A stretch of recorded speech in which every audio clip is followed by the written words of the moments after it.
Let's talk about the big change coming for domestic air travel in the United States, the Real ID requirement.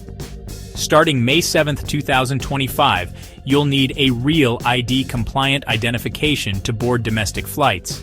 If your ID doesn't have that little star in the top corner, it's time to upgrade. Don't have a Real ID yet? No worries, you can still use a valid passport as an alternative, but getting a Real ID is often more convenient for domestic travel. So, what's the deal with Real ID? It's all about enhanced security. To get yours, you'll need to visit your state's DMV and bring some paperwork. Here's the checklist.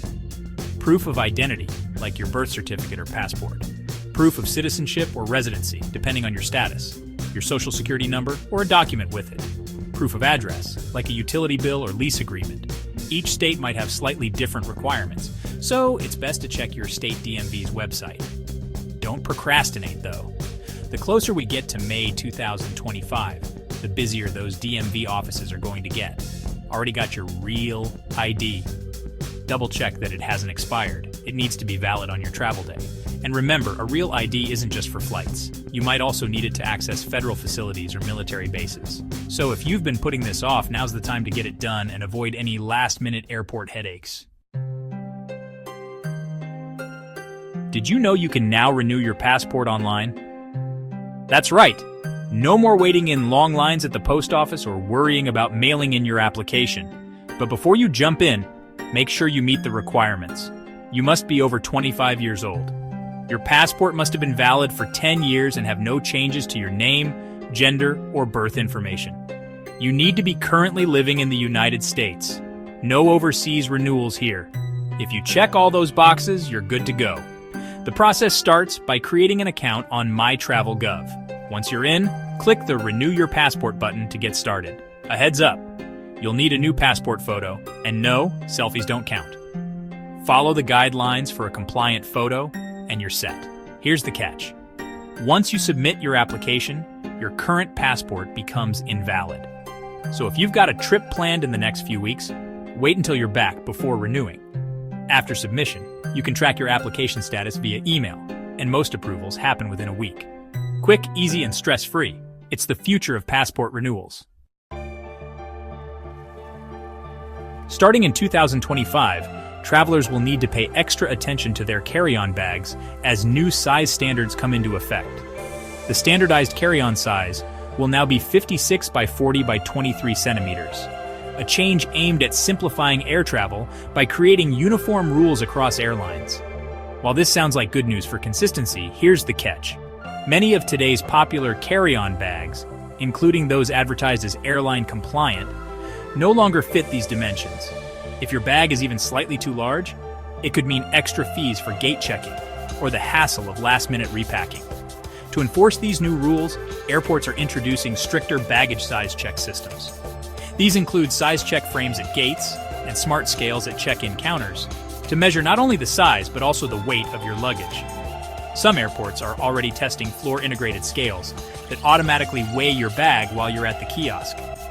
With this technology rolling out, sneaking by with an oversized or overweight carry-on will soon be a thing of the past.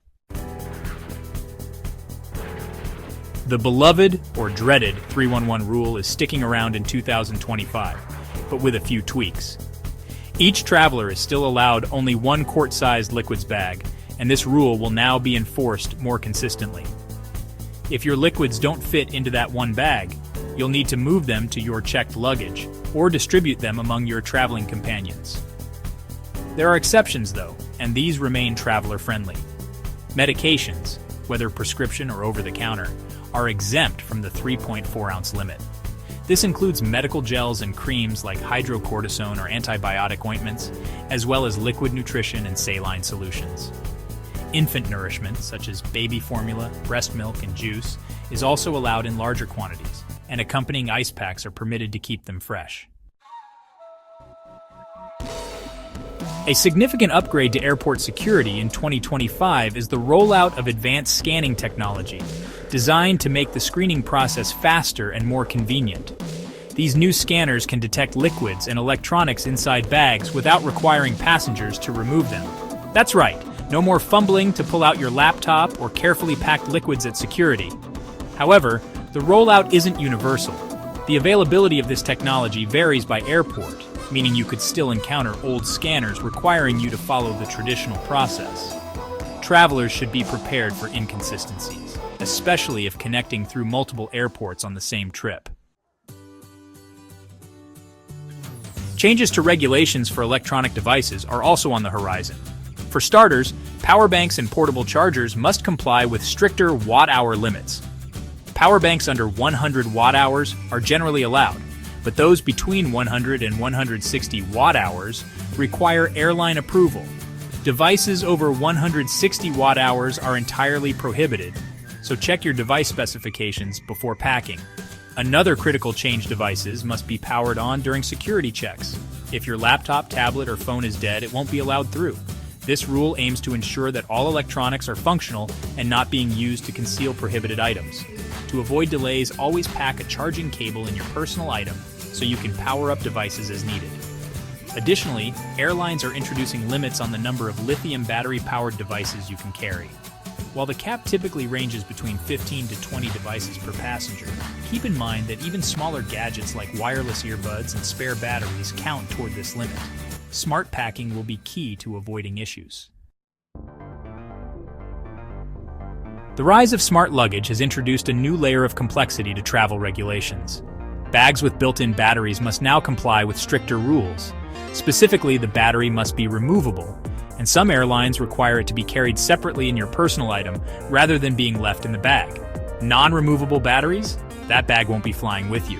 While many manufacturers are adapting, adding removable battery compartments to their designs, it's essential to double-check the specifications before purchasing smart luggage. Features like USB charging ports and GPS tracking are generally allowed, but only if the power source meets the airline's requirements. Some carriers even ban smart luggage from the checked luggage hold entirely, so verify policies with your airline before your trip. We've all been there. Your flight gets canceled, delayed, or even downgraded, and suddenly your travel plans are in chaos. The good news, starting now, passengers are entitled to refunds for flight cancellations, significant delays, or service downgrades. But what qualifies as a significant delay? For domestic flights, it's any schedule change of more than 3 hours. For international flights, that window extends to 6 hours. If you don't want to take the rebooked flight, the airline must refund your ticket. No arguments, no hoops to jump through. This is a major win for travelers, especially since airlines used to decide for themselves what counted as a refund-worthy disruption. Now the rules are clear and your rights are protected.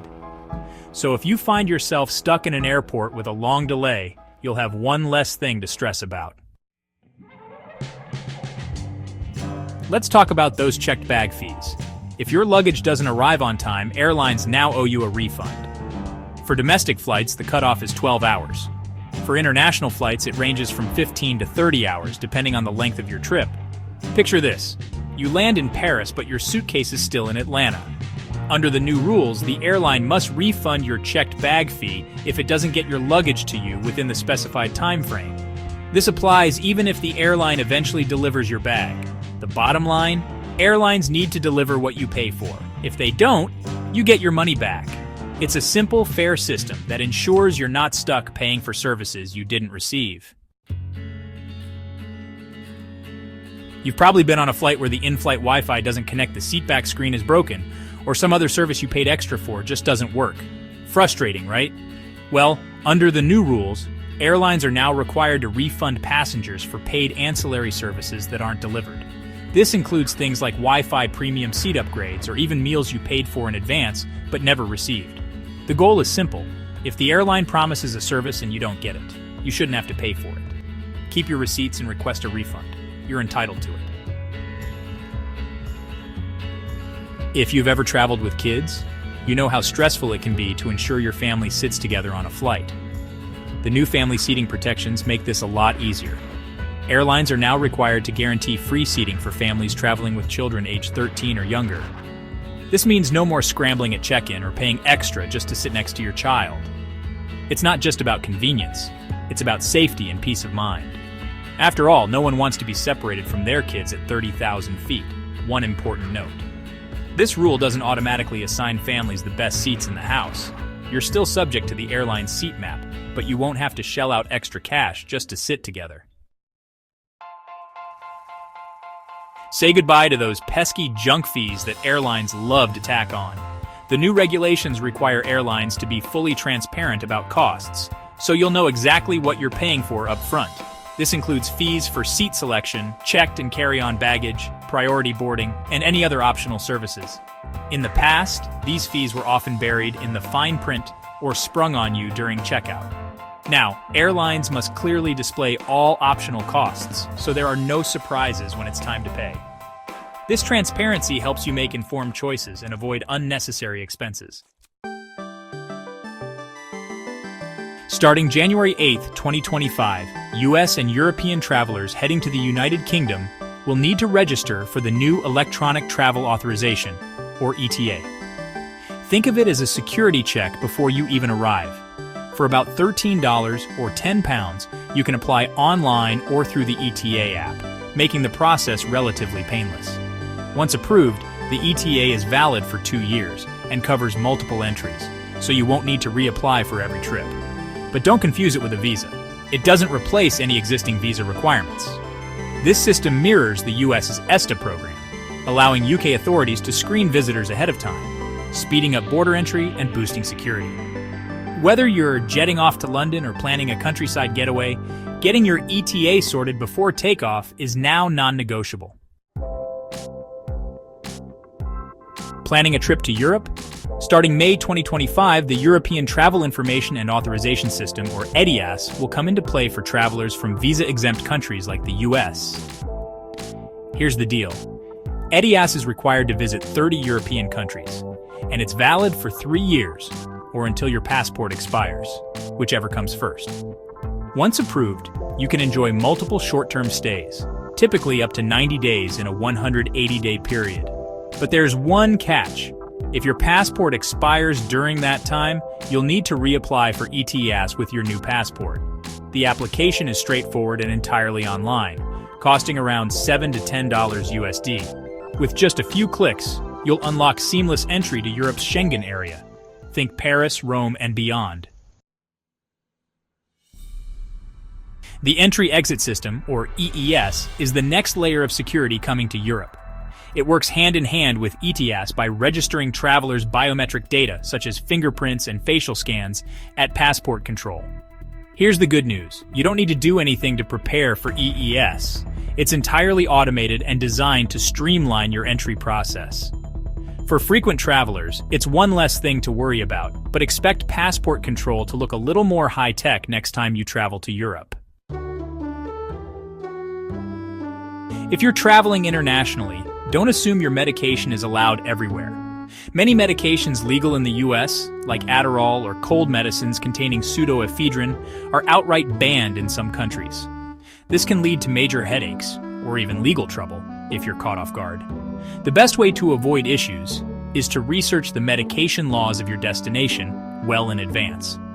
Some countries have strict rules, even for over-the-counter medications, so it's worth reaching out to their embassy or checking official travel resources. When packing your medications, always use their original labeled containers to prove their authenticity. This is especially important for prescriptions. Having your doctor's note or a copy of the prescription can also help smooth things over with customs officials. For those traveling with injectable medications or controlled substances, double-check whether you need to declare them upon arrival. And if you're still unsure, reach out to TSA or your airline for clarification. They're there to help.